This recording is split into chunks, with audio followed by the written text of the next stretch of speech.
Have you ever felt like your life was stuck in a loop, no matter how hard you tried to change it? Have you ever wondered whether your fate was carved in stone before you even had a chance to choose? Welcome back, dear seekers. It's an honor to welcome you once again to this channel, where we journey deep into the truths that challenge our assumptions and open our hearts to liberation. Today, we're going to explore one of the most powerful and misunderstood ideas in spiritual life, the concept of destiny. Is your life pre-written? Is your suffering predestined? And more importantly, if it is, can you change it? This isn't a philosophical debate for monks on mountain tops. This is a question that touches all of us. Whether it's heartbreak, financial hardship, health crises, or patterns that keep repeating no matter how much we try to escape, there comes a moment when we ask, why is this happening to me again? And just beneath that question is another one: can I change my karma? To answer this, we're going to dive into the profound teachings of Venerable Master Dan, a revered modern-day Chan master who cut through centuries of confusion with one powerful truth. Yes, there is karma. Yes, your past shapes your present. But nothing, absolutely nothing, is beyond transformation. Let us begin by examining the belief that destiny is fixed. In many cultures and philosophies, people speak of fate as something unchangeable. You're born into poverty, so you die poor. You're born with illness, so you suffer. You're betrayed once, and it haunts every relationship that follows. It's easy to feel like a victim of invisible forces. But here's what Buddhism says: yes, the seeds of karma from past lives are real. But you are not a slave to those seeds. You are also the gardener. Karma is not punishment. It's cause and effect. It is neutral. And just as past causes ripen into present results, present actions create future possibilities. This is the key that unlocks the prison of fatalism. Imagine your life as a script. Much of it may have already been written, but you are still holding the pen. Every thought you choose, every word you speak, every action you take, these are lines you're writing right now.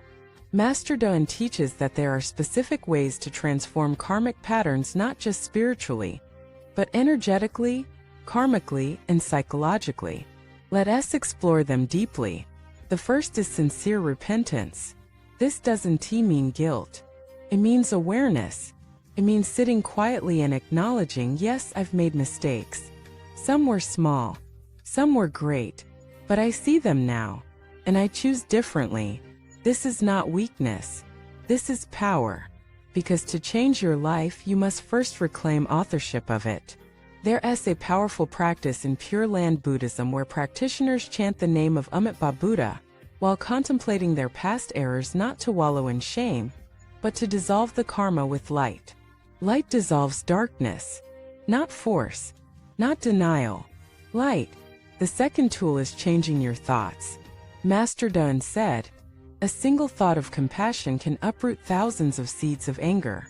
This means that every time you choose kindness over bitterness, patience over reaction, generosity over fear, you are rewriting your karmic destiny in real time.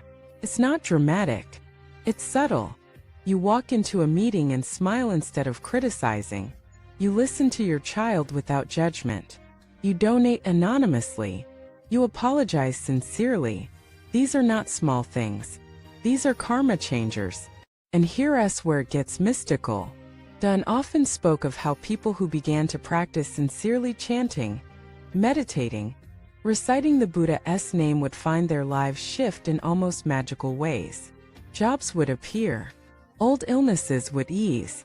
Long-lost friends would reappear with unexpected support. Why? Because their vibration changed. Karma is not just external, it's energetic. When your internal frequency rises, new patterns of reality begin to magnetize toward you. It's like changing the radio station. You're still in the same world, but now you're receiving a different signal. One of the most transformative practices Dan recommended is the regular recitation of the Amitabha Buddha's name. Why this name? Because Amitabha is the embodiment of infinite light and infinite life. When you chant his name, you are aligning with that field of energy. You are bathing in that light. And over time, your own karmic debris begins to dissolve. People often think chanting is passive, but it's not. It's an act of rebellion against ignorance. It's a declaration that says, I will not be ruled by my past. I will not accept suffering as my fate. I choose light.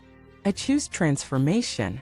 And when you chant with your whole being, not just your mouth, but your heart, your breath, your bones, the universe hears you. Let me share a real story from Dun's community.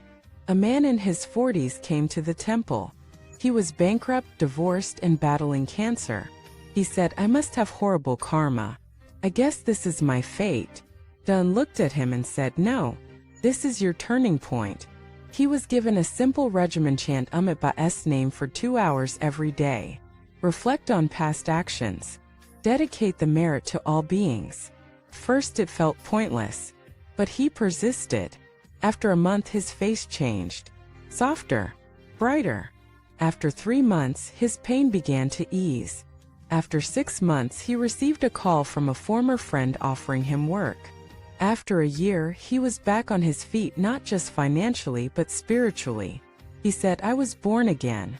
Not because my past changed, but because I did. This is the secret. You are not your karma. You are the one who makes karma. You are not the story. You are the storyteller.